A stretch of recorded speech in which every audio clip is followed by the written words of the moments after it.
Whiplash was a term used often here in Washington past week, as the president tossed campaign promises onto the scrap heap. His explanation? He's flexible. And whether you're mad or happy at all these shifts, you can't say he didn't warn us. Megyn, I have a very strong call. I have a very strong call.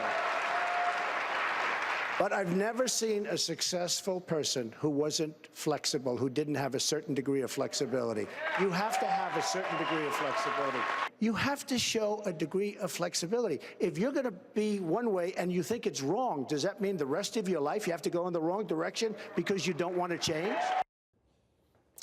He told us. Admirable, yeah. I mean, it's just funny to watch the clip about NATO, that suddenly NATO is fighting terrorism when they've been fighting terrorism for quite some time now, is really an extraordinary statement for the President of the United States to say. But, you know, Trump is, when you talk to people who know what's going on behind the scenes, what they're saying really is that Trump is actually just learning about some of this stuff. He's, during the campaign, he didn't really have to do a ton of research to come up with policy positions. He gamed them out on the stump. He would throw things out there, road test them, see how the crowd responded. And they weren't necessarily subjected to sort of like rigorous policy analysis. Now that he's doing that as president and he has people around him, he's getting daily intelligence briefings.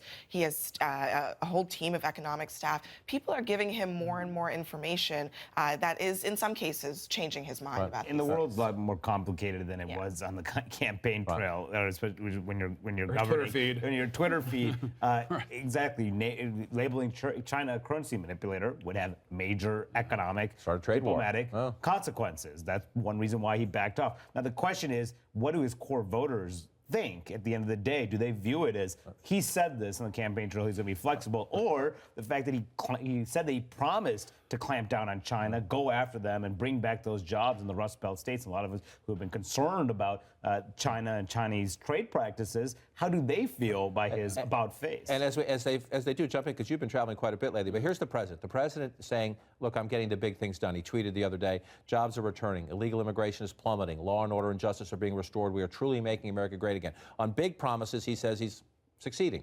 You can judge that at home. Let's look at some of the big campaign promises now as we're 2 weeks from 100 days. Repeal and replace Obamacare. That failed. We'll see if they come back to it.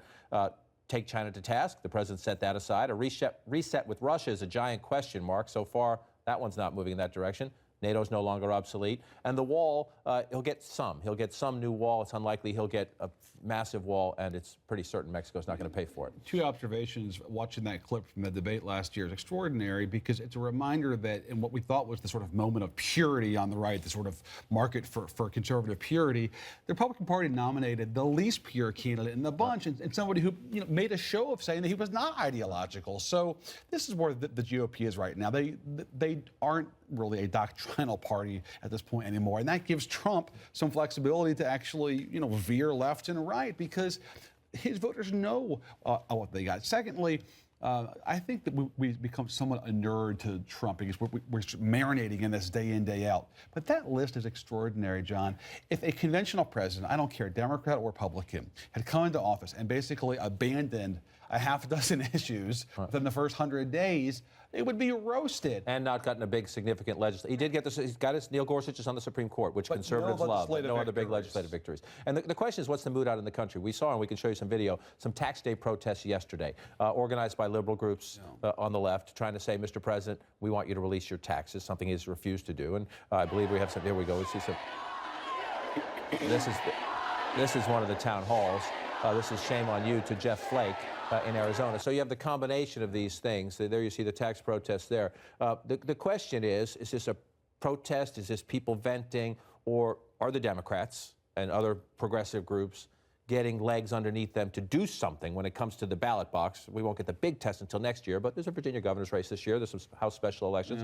Is this just venting, or is there an anti-Trump movement forming up? I think the Democrats are hoping that they can turn some of this venting, some of this resistance movement into success at the ballot box. That's why some of these special elections that we're starting to see are being really kind of mined for signs of what's happening actually on the ground.